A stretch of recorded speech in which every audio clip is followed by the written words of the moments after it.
Okay, let's talk about affirmative hiring. Remember, we talked about the Rehabilitation Act and its requirement for affirmative action in employment and retention of individuals with disabilities. Because of the Rehabilitation Act, it is legal for federal agencies to give an advantage to individuals with disabilities in the hiring, promotion, or other employment decisions. An agency is allowed to indicate in a job announcement that it is seeking to recruit or hire individuals with disabilities who are qualified. And I've seen several of those in the last 6 months on USA Jobs. So you can specifically say, we are seeking out individuals with disabilities to fill this position. Agencies should affirmatively recruit individuals with disabilities to apply for vacancies, to increase the number of individuals with disabilities in the agency within our applicant pool. How do we do that? Well, the best way to do that is by using the Schedule A hiring authority. So what is it? There's two parts to the Schedule A. We're going to talk about Part 1, but I just want you to be familiar that there are two parts to the Schedule A hiring authority that allow you to hire people non-competitively without ever even posting a position. That you can hire somebody who's qualified for the position straight into a job. So Schedule A Part U is for hiring individuals with severe physical disabilities or psychiatric or intellectual disabilities. The second part of Schedule A is for hiring individuals who are not disabled but support individuals with disabilities. So we can hire individuals for readers, to be interpreters or personal assistants using the Schedule A hiring authority. So if you have an individual who's deaf and you also need an interpreter, we can use Schedule A to hire a non-disabled person as an interpreter to support that person.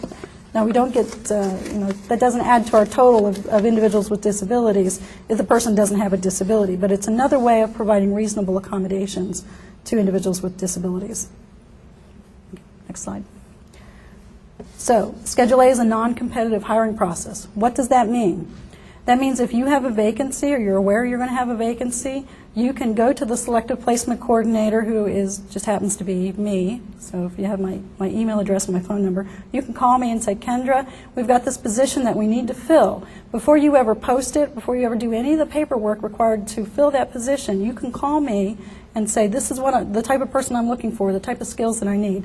I can search my database of individuals with disabilities. I receive applications literally every day for Schedule A positions, and I can send you a list of candidates with their resumes and applications for that position before you ever have to do any of the paperwork, before you even have to call HR. If you pick somebody from that list, then you want to call HR and make sure the person meets the qualifications for that specific position. So there's no competition in the hiring process. You can appoint that person to that position directly without ever interviewing, without ever posting the position. There's no public notice required.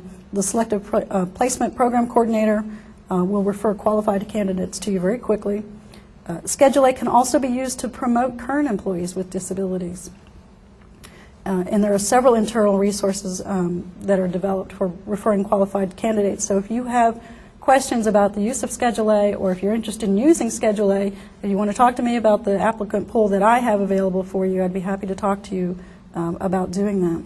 Just a word about Schedule A. When you hire somebody as under Schedule A, obviously it's a person with a disability. In order to be qualified for the Schedule A hiring authority, that individual has to have either severe physical, mental, or cognitive impairment. That can be anything from somebody who has mobility impairments to somebody who may have post-traumatic stress disorder. It can run the gamut of that. They have to provide documentation to me that they're qualified and they meet the requirements of Schedule A so that they have one of those conditions. That's the only information that I really require. From there, when we're looking at positions, you have to determine, is that individual qualified for the position. They absolutely have to meet the same qualification standards as other applicants. If you choose to look at other applicants, they have to be able to perform the essential functions of that position, even with reasonable accommodations, which again is something that I would assist you with if that person needed reasonable accommodations. The difference between using a Schedule A or being a Schedule A appointee versus another type of appointee is under Schedule A, it's a mandatory 2-year probationary period for that individual. So if you hire somebody under Schedule A, you have 2 years to determine whether or not they're able to meet the standards of that employment position. And it's mandatory 2 years. So what that does is it benefits you so that you can determine, really give the person the ability to prove themselves and show that they're able to do the job. But it's only a 2-year appointment temporary appointment at that point. If you don't, you at that point choose whether or not you want to convert them to permanent employment. It's also a benefit to the individual who may need reasonable accommodations in order to perform the essential functions of the job. Sometimes it can take a while, a few weeks, sometimes a few months to get the right accommodation in place so that the person is effectively performing the job. So that gives us both time in order to make that happen and to give that person the best opportunity to show you that they are really the best person for the job. Okay. Another program in order to recruit skilled individuals with disabilities is the Workforce Recruitment Program. Has anybody here hired or used the Workforce Recruitment Program for summer interns? Yes. Okay, you guys in the back don't count.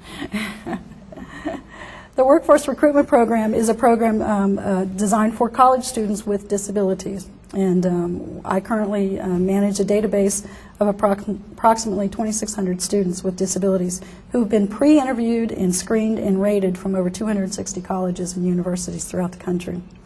This database includes student profiles, resumes, fact sheets, and transcripts, so you can have all the information you need to pick out a student for an internship. These students come from a wide variety of career and employment fields and represent everything from human services to the medical fields.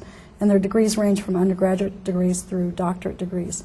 The best part about the WRP program for the Air Force is that our program is sponsored by the Department of Defense. So that individual's internship, which is 14 weeks or 560 hours, that position is paid for through the Department of Defense. So if you have work that you need to get done, you can hire a WRP student for a period of 14 weeks or 560 hours. DoD will pay their salary. I'll help you find the student, and you can have free labor for either a summer or a spring, depending on when the students are available. The database is updated every year, and it just went live last week. So if you have questions about WRP, or if you'd like to look at the WRP database and possibly get a student for yourself, you can do that at www.wrp.gov. I apologize, you can't see that when the PowerPoint picks its own color scheme, so I couldn't get it to change the color. But you can go onto the database, you can register for the database, you can look at the students, look at their profiles, and say, we've got a short-term project that we need to complete, or maybe we need some assistance with some administrative help that we're not able to hire right now, especially in the next year when staffing is going to be a little iffy. This is a great way to bolster your staff. It doesn't cost you anything. It's a temporary appointment for these students, so if the student doesn't work out, it's only 14 weeks, so you're not really stuck with them. Also, our goal is actually for you to hire the student, and it gives the student the opportunity to work for you and show that they're able to do the job. Last year, we had over 72 interns placed within the Air Force. That's the highest number we've had year to date. My goal has been set at 100 for this year, so I appreciate your help in reaching that goal. Also, Air Force's very own WRP student won an award last quarter for being an employee of the quarter. She also won our WRP of the Student of the Year award. So the type of students that you can get are very qualified, they're very skilled, and they're very eager to work for you and show that they're able to do. The best part of it is you don't have to pay their salary. DoD does that for you. So they range in pay grades from GS5 to GS7 depending on the work that you ask them to do. So if you have questions about that, or if you'd like to get a student, please feel free to give my office a call, and we'll set you up with a database and put somebody to work for you very soon.